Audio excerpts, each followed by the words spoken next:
In the last lecture, we created our own component, the server component here. It's almost ready to be used, but to use it, we need to change something about our app module. What is an app module? Angular uses components to build web pages and uses modules to basically bundle different pieces, for example, components of your app, into packages. Now, this is kind of an advanced feature, but later in the course, I will have a whole section about modules. For the majority of this course, we will only use the app module, which is absolutely fine for a lot of projects. Only in bigger projects you might think about splitting up your app into multiple modules. But what does this app module do? What is a module then? Well, it's a, as I said, bundle of functionalities of our app, and it basically gives Angular the information which features does my app have and use. As you can see, it also is just an empty TypeScript class, like our component, and as the component, we transform it into something else by adding a decorator. Here, it's the ngModule decorator, which is also imported from @Angular core. Now in there, we see 4 properties we set up on the object we pass to ngModule: declarations, imports, providers, and bootstrap. We had a look at bootstrap. This was responsible for telling Angular, hey, which component should you be aware of at the point of time the whole application starts? So which component should you basically recognize in the index.html file? And that was the app component. Now, I already mentioned that we won't add any more component selectors to the index.html file. That's just not how it works.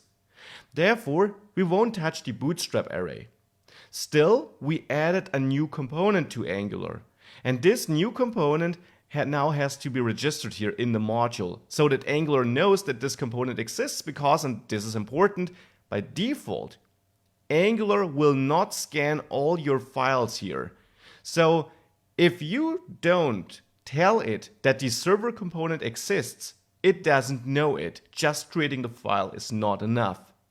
That is why we have to register it here in the ngModule to tell Angular, hey, part of this module, and therefore right here of our whole app, since we only have this module, is the server component. We do register new components in this declarations array. We already registered the app component here, because even though it's also used in Bootstrap, it also is a part of our app. Now we also need to add the server component here.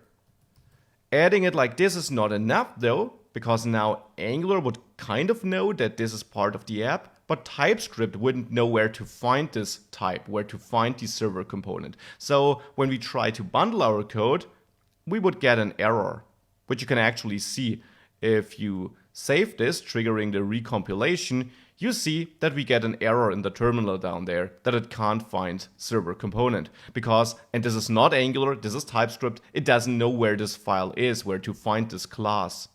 So we need to add an import at the top manually pointing to this. So we add server component here as an import from /server and then here in the server component, and you omit the .ts. You don't add .ts to your import, it's just server.component, so the file name without the extension. The extension is added by Webpack, which bundles our project automatically. So with this, and it's just so important, this is not Angular, this is a TypeScript feature.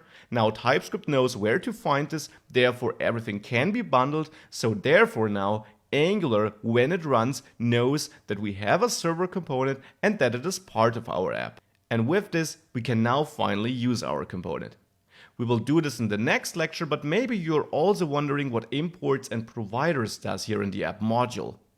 I'll come back to providers later in the services section. Imports simply allows us to add some other modules to this module. Because I told you, you can split up your app into multiple modules and then you can import these modules to basically make this module a bit leaner and outsource some stuff into another module. Now I told you that we are only going to use one module, so what are we importing here? Some modules built into Angular, because Angular itself is split up into modules, so the browser module, for example, gives us all the base functionality we need to start our app. And forms and HTTP module, that is something I'll come back to in the forms or HTTP section of the course. So with this, the basics about this module should be clear. Again, we'll dive deeper into this later in the course. We also registered our own component. Let's now use it in the next lecture.